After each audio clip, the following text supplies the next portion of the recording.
പൂനെയിൽ മൂന്നംഗ മലയാളി കുടുംബമാണ് ഇത്തരത്തിൽ ആത്മഹത്യയിൽ അഭയം പ്രാപിച്ചത്. ഞാൻ തുടക്കത്തിൽ ആദ്യം പറഞ്ഞതുപോലെ തന്നെ ആത്മഹത്യ ഒന്നിനും പരിഹാരമല്ല.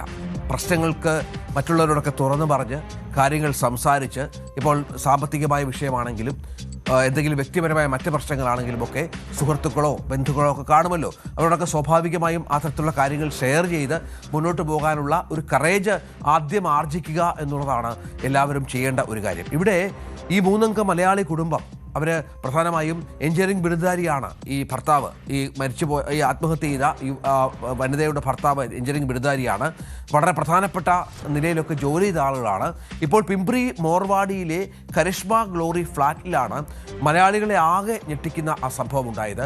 തിരുവനന്തപുരം സ്വദേശി PS വിനോദ്, ഭാര്യ വട്ടിയൂർക്കാവ് സ്വദേശി സിൽജ പിള്ള, മകൾ പൂർണിമ എന്നിവരാണ് മരിച്ചത്. ഫ്ളാറ്റിനുള്ളിൽ അവശനിലയിൽ കണ്ട 3 പേരെയും അയൽവാസികൾ ആശുപത്രിയിലെത്തിച്ചെങ്കിലും ജീവൻ രക്ഷിക്കാനായില്ല. വിഷവാതകം ശ്വസിച്ചാണ് ഇവർ മരണപ്പെട്ടത് എന്നാണ് ഇപ്പോൾ സംശയം ഉയർന്നിരിക്കുന്നത്.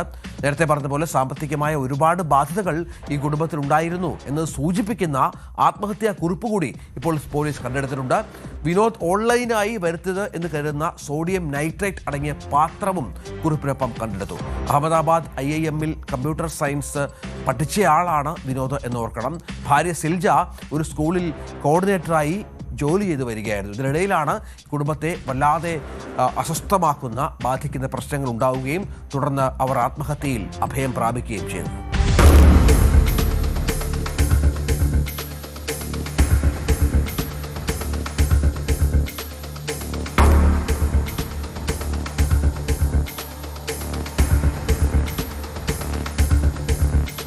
പിംപ്രിയിലെ സ്വകാര്യ സ്കൂളിൽ അധ്യാപികയായ സിൽജ തുടർച്ചയായി 2 ദിവസം ജോലിക്കെത്താത്തതിനെ തുടർന്ന് സഹപ്രവർത്തകർ ഫോണിൽ ബന്ധപ്പെടാൻ ശ്രമിച്ചെങ്കിലും പ്രതികരണമുണ്ടായില്ല. ഇതോടെ അയൽവാസികളെ വിവരം അറിയിക്കുകയായിരുന്നു. അയൽവാസികൾ ഫ്ളാറ്റിലെത്തി വിളിച്ചു നോക്കിയെങ്കിലും തുറന്നില്ല. വാതിൽ തള്ളിത്തുറന്ന് അകത്ത് കടന്നപ്പോഴാണ് 3 പേരെയും അബോധാവസ്ഥയിൽ കണ്ടെത്തിയത്. ആശുപത്രിയിൽ എത്തിച്ചതിന് പിന്നാലെ വിനോദിന്റെ മരണം സ്ഥിരീകരിച്ചു. സിൽജയും പൂർണിമയും ആശുപത്രിയിൽ തീവ്രപരിചരണ വിഭാഗത്തിൽ ചികിത്സയിൽ തുടരുമ്പോഴാണ് ശനിയാഴ്ച മരിച്ചത്. വിനോദിന് 47ഉം സിൽജയ്ക്ക് 44ഉം പൂർണിമയ്ക്ക് 20 വയസ്സുമാണ് പ്രായം. വിഷവാതകം ശ്വസിച്ചതാണ് മരണകാരണമെന്നാണ് സംശയിക്കുന്നത്. വീട് തുറന്നപ്പോൾ പുകയുണ്ടായിരുന്നതായി അയൽവാസികൾ സൂചിപ്പിച്ചു. എന്നാൽ മരണകാരണം സംബന്ധിച്ച ഔദ്യോഗിക സ്ഥിരീകരണം വന്നിട്ടില്ല. പോസ്റ്റ്മോർട്ടം റിപ്പോർട്ട് ലഭിച്ചാലേ ഇക്കാര്യം വ്യക്തമാകുമെന്ന് പോലീസ് അറിയിച്ചു.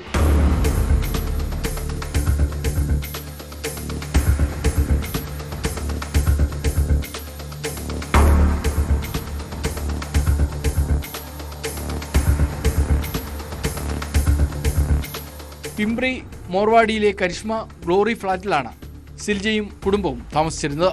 സാമ്പത്തിക ബാധ്യതകളാണ് മരണത്തിന് പിന്നിൽ എന്ന സൂചന നൽകുന്ന ആത്മഹത്യക്കുറിപ്പ് പോലീസ് കണ്ടെടുത്തിട്ടുണ്ട്. പൂർണിമ ഡിഗ്രി വിദ്യാർത്ഥിയായിരുന്നു. പൂനെയിൽ അടുത്ത കാലത്ത് താമസം ആരംഭിച്ച കുടുംബത്തിന് പ്രദേശത്തെ മലയാളി സംഘടനകളുമായി കാര്യമായ ബന്ധമുണ്ടായിരുന്നില്ല. ഇതുമൂലം മരണവിവരം സാമൂഹ്യ പ്രവർത്തകരിലേക്കും വൈകിയാണ് എത്തിയത്. സംഭവത്തിൽ പിംപ്രി പോലീസ് കേസ് രജിസ്റ്റർ ചെയ്ത് അന്വേഷണം ആരംഭിച്ചു. ആത്മഹത്യാക്കുറിപ്പിലെ വിവരങ്ങളും കുടുംബത്തിന്റെ സാമ്പത്തിക ബാധ്യതകളും കേന്ദ്രീകരിച്ചാണ് നിലവിൽ അന്വേഷണം പുരോഗമിക്കുന്നത്. മറ്റെന്തെങ്കിലും കാരണങ്ങൾ ഉണ്ടോ എന്നും പരിശോധിച്ചു വരികയാണ്.